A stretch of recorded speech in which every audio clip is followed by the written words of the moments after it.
हमारे पास क्या आ गया, बेसिकली x जो है वो equal to a inverse b आ गया, ठीक है।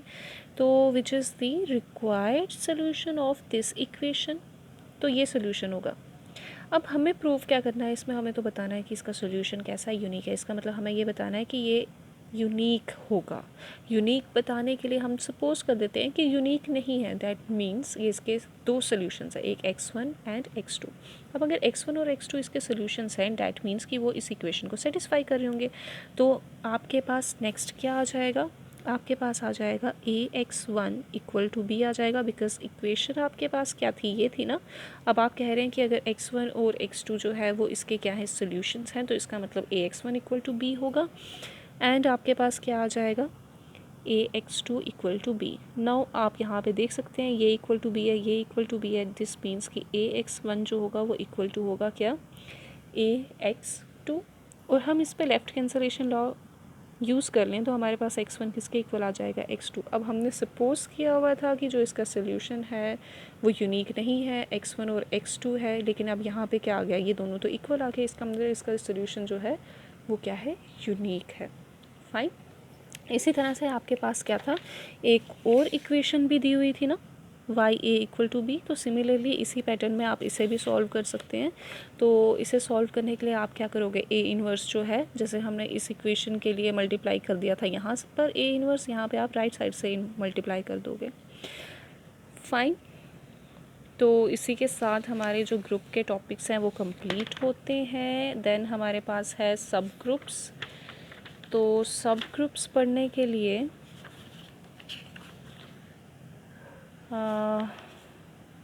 फाइन, सब ग्रुप स्टार्ट कर देते हैं। तो सब ग्रुप्स क्या होते हैं स्टूडेंट्स, सबसे पहले तो हम इसे समझ लेते हैं।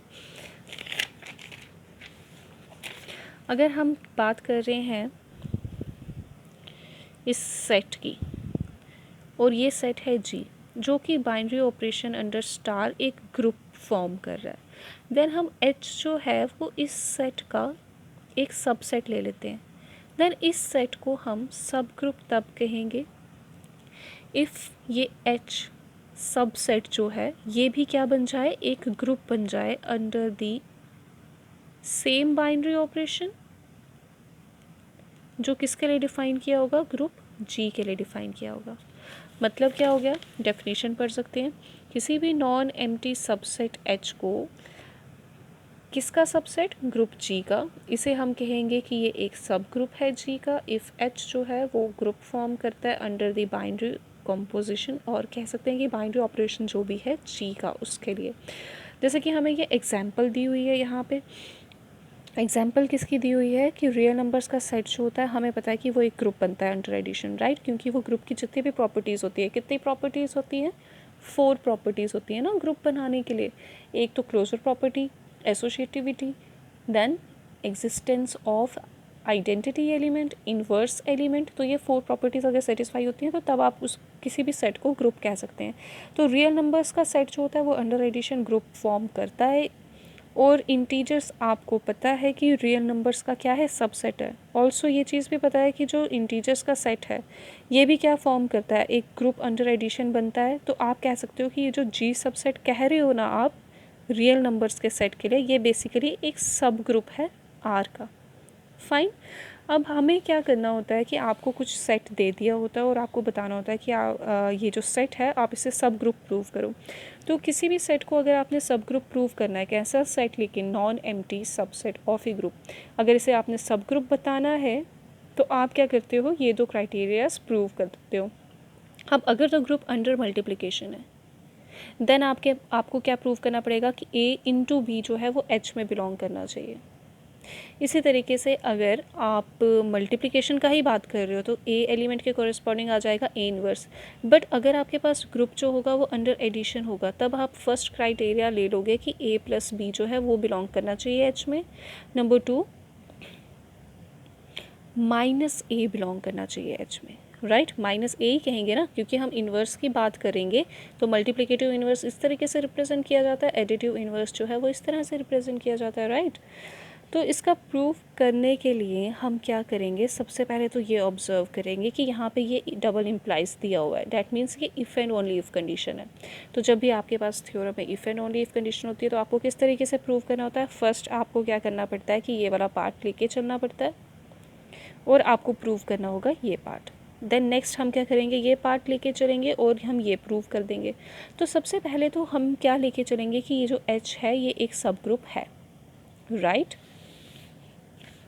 तो अगर आप कह रहे हो कि H जो है वो एक सब ग्रुप है तो इसका क्या मतलब हो गया कि ये ग्रुप की भी सभी प्रॉपर्टीज़ को सेटिस्फाई कर रहा होगा, जिसमें से एक होती है हमारी क्लोजर प्रॉपर्टी, तो वो सेटिस्फाई हो रही होगी। दूसरा होता है इसमें एक इन्वर्स भी एग्जिस्ट करता है। तो ये तो वही दो क्राइटेरिया आ गए थ्योरम में जो प्रूव करने थे। तो ये आपने कैसे बोले, ये आपने बोले बाय डेफिनेशन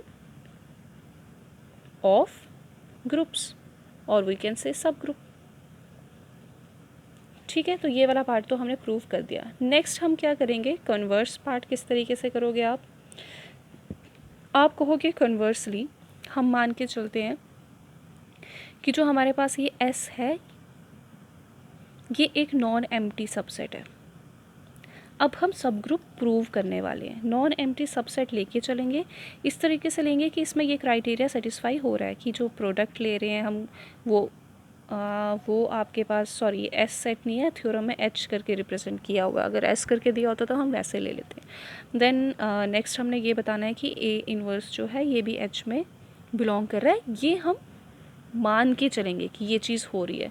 तो इस टाइम पे हम शो क्या करने वाले हैं, हम प्रूव क्या करने वाले हैं कि जो ये H है ना ये हमारा क्या है, सब ग्रुप है। तो सब ग्रुप प्रूव करने के लिए क्या करेंगे, सब ग्रुप प्रूव करने के लिए हम बेसिकली 4 प्रॉपर्टी सेटिस्फाई करवाने वाले हैं। किसकी सेटिस्फाई करवाने वाले हैं, ग्रुप की, क्योंकि सब ग्रुप क्या होता है, सब ग्रुप खुद एक ग्रुप होता है, राइट। तो सबसे पहले होगी हमें बताना पड़ेगा क्लोजर प्रॉपर्टी होल्ड हो रही है, देन हमें एसोशिएटिविटी बतानी पड़ेगी। नेक्स्ट हमें क्या बताना पड़ेगा कि यहाँ पे आइडेंटिटी एलिमेंट एग्जिस्ट कर रहा है, इन्वर्स एग्जिस्ट कर रहा है। अब सबसे पहले तो ये देखो क्लोजर प्रॉपर्टी और इन्वर्स ये तो ऑलरेडी सेटिस्फाई हो गया क्योंकि अभी हम ये चीज़ लेके चल रहे हैं, क्लोजर प्रॉपर्टी और इन्वर्स ये तो सेटिस्फाई हो गया। अब हमें क्या प्रूव करना है, एसोशिएटिविटी और आइडेंटिटी एलिमेंट।